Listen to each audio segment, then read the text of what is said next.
दोस्तों नमस्कार। 73वें गणतंत्र दिवस की पूर्व प्रातःकाल में डॉट न्यूज़ की मॉर्निंग न्यूज़ एडिशन में आपका स्वागत है।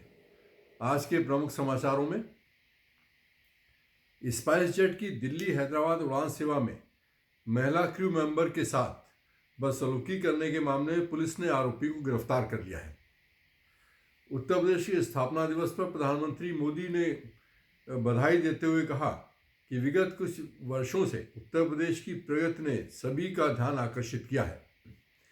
हैदराबाद विश्वविद्यालय के छात्रों के एक समूह ने प्रधानमंत्री मोदी पर बीबीसी द्वारा बनाई गई एक फिल्म जो कि भारत में प्रतिबंधित है को देखे जाने के संबंध में अधिकारियों ने रिपोर्ट तलब की है।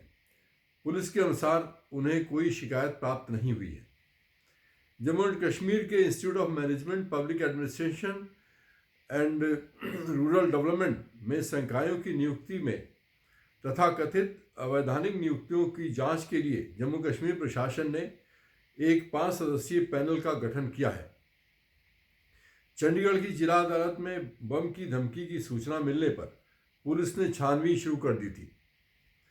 राहुल गांधी ने दिग्विजय सिंह के सर्जिकल स्ट्राइक पर दिए बयान से अपने को अलग करते हुए कहा है कि वे दिग्विजय सिंह के इस बयान से बिल्कुल सहमत नहीं हैं। सशस्त्र सैनिकों की द्वारा की गई कार्रवाई पर उनको साक्ष्य देने की कोई आवश्यकता नहीं है। कस्टम अधिकारियों ने मुंबई में छत्रपति शिवाजी अंतर्राष्ट्रीय हवाई अड्डे पर 2 विदेशी नागरिकों से अलग अलग स्थानों पर अभियानों में $90,000 अमेरिकी तथा 2.5 किलो सोना बरामद किया है। झारखंड हाईकोर्ट ने भाजपा नेता तथा पूर्व मुख्यमंत्री बाबूलाल मरांडी द्वारा अपने ऊपर चलाए जा रहे दलबदल निरोधी कानून के अंतर्गत विधानसभा अध्यक्ष द्वारा जो कार्रवाई की गई है उस पर रोक लगाने से इनकार कर दिया है तथा उनकी याचिका खारिज कर दी है। दिल्ली में भूकंप के हल्के झटके महसूस किए गए हैं।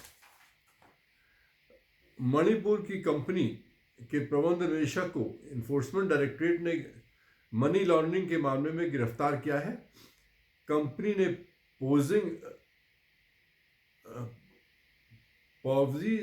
पाउजी स्कीम के माध्यम से निवेशकों के 580 करोड़ रुपए डुबो दिए हैं। महाराष्ट्र के मुख्यमंत्री एकनाथ शिंदे के अनुसार महाराष्ट्र में शीघ्र ही मंत्रिमंडल का विस्तार किया जाएगा।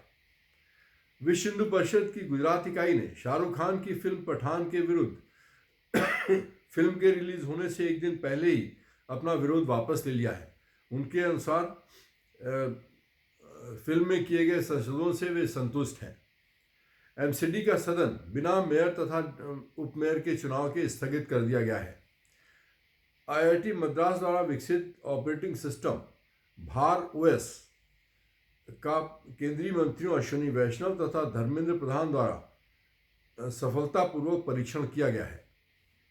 DGCA director general of civil aviation ने विगत वर्ष एयर इंडिया की उड़ान में यात्री द्वारा किए जा रहे दुर्व्यवहार की सूचना न देने के कारण 10 लाख रुपए का जुर्माना एयर इंडिया पर लगाया है। रामचरितमानस के ऊपर विवादित टिप्पणी किए जाने के मामले में समाजवादी पार्टी के नेता स्वामी प्रसाद मौर्य के ऊपर एफआईआर दर्ज की गई है। दिल्ली के मुख्यमंत्री अरविंद केजरीवाल के अनुसार बीजेपी के नेतृत्व वाली केंद्रीय सरकार न्यायपालिका पर कब्जा करना चाहती है।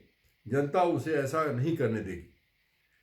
महरौली हत्या मामले में दिल्ली पुलिस ने आरोपी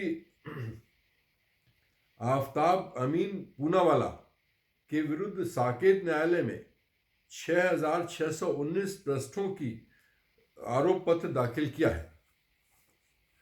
रक्षा मंत्री राजनाथ सिंह के अनुसार बेंगलुरु में होने वाली एरो इंडिया प्रदर्शनी में न केवल भारत के एरो स्पेस सेक्टर के तेजी से विकास का प्रदर्शन होगा बल्कि भारत के मजबूत होने तथा आत्मनिर्भर होने को भी दर्शाया जाएगा।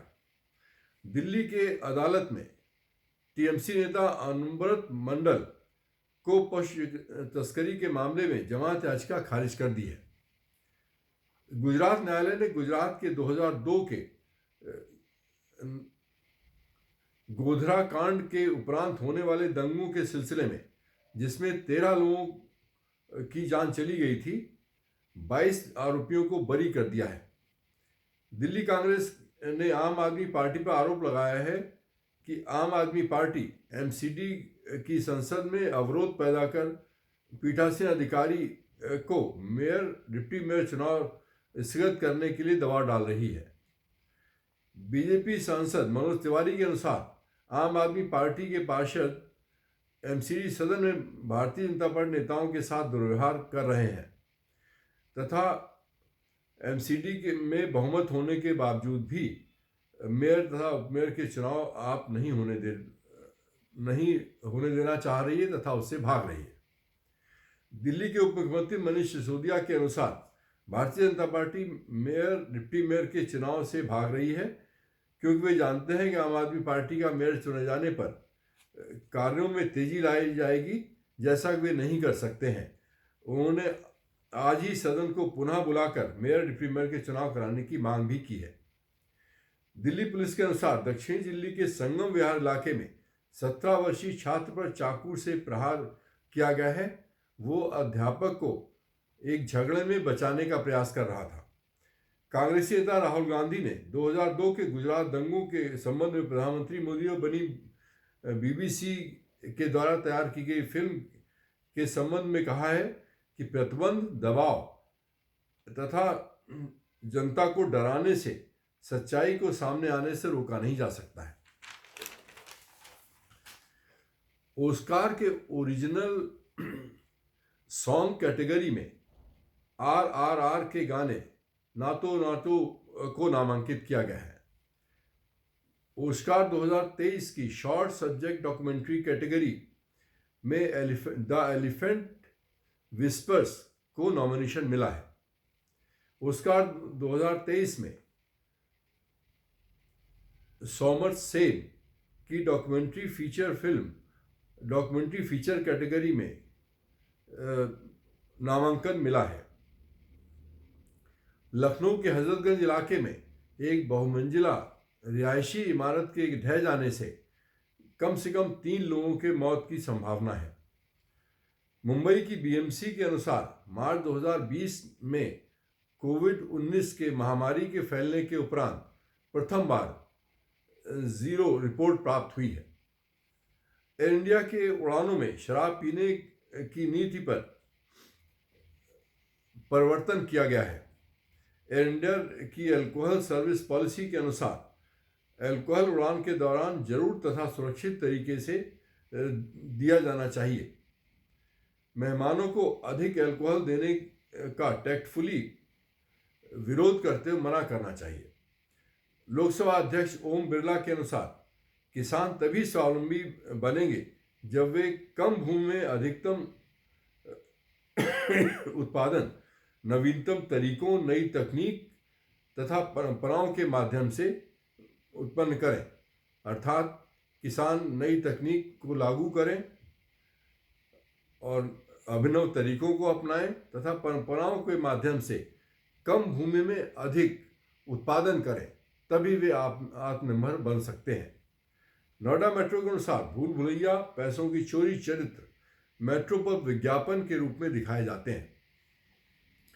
मेघालय में विरोधी दल तृणमूल कांग्रेस के अनुसार यदि उनकी पार्टी चुनाव में जीतकर सत्ता में आती है तो असम के साथ सीमा करार को रद्द करेगी तथा स्थायी समाधान के लिए नए सिरे से बातचीत का प्रारंभ करेगी।